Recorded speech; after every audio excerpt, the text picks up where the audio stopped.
Welcome back to DPRK Athletics. My name is Jong-oh, and we are here at the Hanguk Cheukbangmukwan, or the Korean Athletics Museum, to see what we can find related to DPRK athletics within that museum. I know that they at least have an old pennant back from the days of the Japanese occupation from a tournament which they held here in Seoul, which actually included some competitors from the then northern part of the Korean peninsula. But now I'm curious to see what else they have in there. They might have some stuff related to the times of unification or any kind of exchange that was done between the two Koreas. I'm very curious to see what they have on offer. You can see also behind me is that there's a Bingsangjang.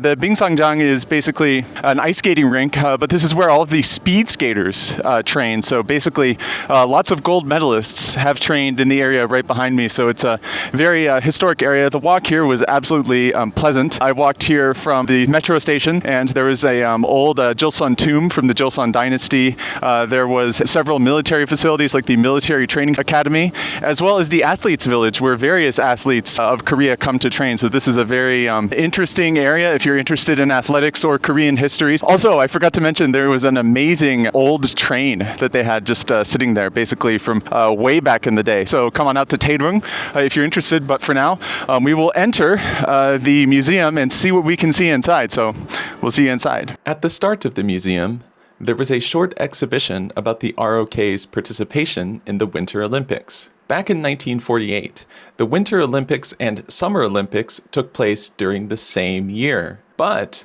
the Winter Olympics took place earlier in the year, meaning that the first Olympic Games to take place since World War II was the Winter Olympics. The ROK, aligned with the Western powers who ran the Olympics at the time, had their Olympic Committee quickly accepted. You can see the documents of the first ROK representative here. The DPRK, on the other hand, did not gain participation in the Winter Olympics until 1964. However, interestingly, the DPRK won a Winter Olympic medal long before the ROK did. The DPRK's Han Pil-hwa won a silver in speed skating in 1964, while the ROK's first Winter Olympic medal came much later in 1992. One of the ROK's first medals, a silver, is on display here. Moving past the Winter Olympic exhibition, all of the ROK's Sport Association flags were on full display as you walked up to the main exhibit. In the main exhibit, the most interesting historical relic was a pennant from the ROK's participation in the 1948 Olympics. If you read the Korean, Korea is referred to as Joseon. Put simply, the Korean name for Korea at that time in both the ROK and DPRK was Joseon. But in 1950, the ROK government changed the name to Hanguk. This has led to decades of strife about what the true Korean name for Korea is. Another interesting display was a photograph of the first sporting tournament held in Gyeongsong, or present-day Seoul, after liberation. For a brief time during late 1945 and early 1946, travel between Koreas was still possible, meaning that many athletes from the northern side of the peninsula participated in this Gyeongsong or Seoul-based tournament. One other photograph that caught my eye was this photograph from the National Sports Festival in 1951. Back in 1948, the ROK took up the mantle of the old national sports festivals held during the Japanese occupation in Gyeongsong, or present-day Seoul. But the festival could not be held in 1950 due to the devastation of the Korean War. However, in 1951, the ROK reopened the sports festival in the city of Gwangju, many miles away from the front lines. It should be noted that these national sports festivals were national only in name up until the ROK government revived them in 1948. During the Japanese occupation, the national sports festivals were, in fact, more regional in nature. There were also a couple of small displays showcasing the various past efforts towards Korean unification through sport exchange. In particular, they highlighted the gold that the unified team won at the 1991 World Table Tennis Championships. They also recognized the government-sponsored unification football matches in 1990 and 2005, as well as the entrance under a unified flag at the 2002 Asian Games in Busan. However, it appears that this display has not been updated in around 2 decades.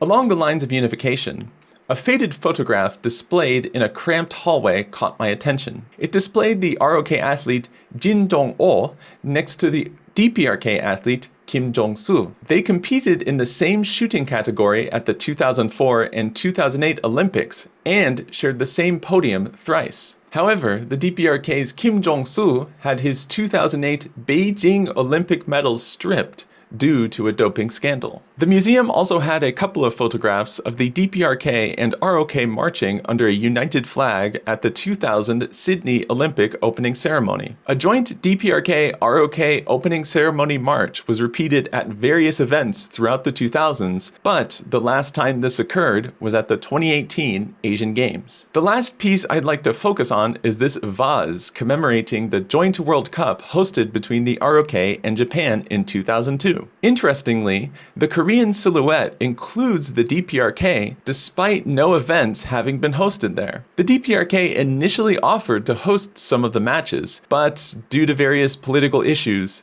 this was never realized. The rest of the museum was heavily ROK focused. They had displays for various historic medal winners, old leaders of the National Sports Committee, relics from the 1988 Summer Olympics in Seoul, various medals from foreign competitions, and various relics from old national sports festivals and foreign dignitaries. Also, this is probably the largest collection of Olympic pins that I have ever seen. So just wrapping up as I exit the museum, honestly, it wasn't that impressive. The main issue is that it didn't tell a story. I think that the best museums, no matter what treasures they have inside of it, the best thing that you can do is to tell a story, not only through objects, but also through explanations, any kind of interactivity if you can do that. I mean, there's a variety of ways to tell a story, right? If you just have a collection of objects, it's really not much of a museum. And I think that there was a little bit of a story at the beginning because, they tell you how the ROK Olympic participation started, kind of the history during the Japanese occupation, things like that. It was all there. But once you got kind of past that, there wasn't really much connecting it. There was some stuff about the Olympics in Seoul, but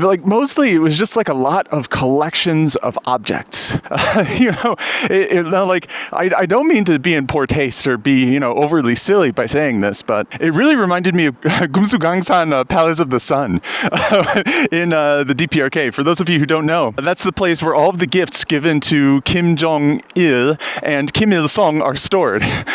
So, it's a big palace of gifts from people around the world, but there's nothing connecting it. It's really just, Kim Il-sung got this on this day, Kim Il-sung got that on that day, and it's just a bunch of really expensive objects. Here it was kind of the same thing. There was just there were two rooms specifically, which I felt were particularly egregious. There was one about the establishment of the National Athletics Tournament. It had a little bit about the beginning, and there was just a bunch of objects from different athletics tournaments that were held over the years. There was stuff about individual sports associations, but then you went into the room and it was just a bunch of objects from individual sports associations. There was really nothing tying any of it together. But you can tell that they don't really have a lot of funding for it. I mean, certain parts of the museum have been somewhat updated, but really there were parts of it that seemed like they hadn't been touched since the 1990s. That's just kind of how it is. It's not like a topic that particularly people are interested in, but there is a new sports museum that will be opening later this year, and I think eventually this museum will be merged into that. When that opens later this year, we will definitely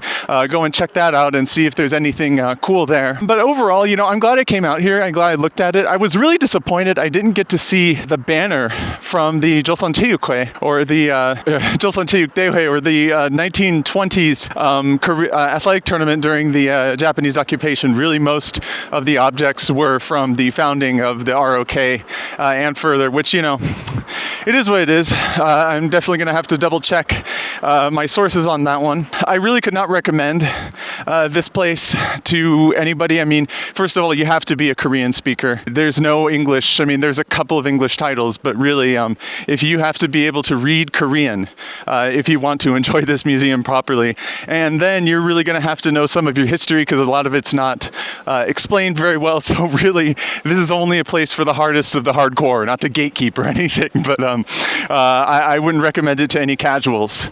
But it's a nice. I would recommend kind of pairing it with whatever you've got out here at Taedong. You could definitely go out to the old Joseon tombs, which are nearby. I unfortunately don't have time for that today, but I could recommend that. And then seeing the park nearby. It's a really nice walk.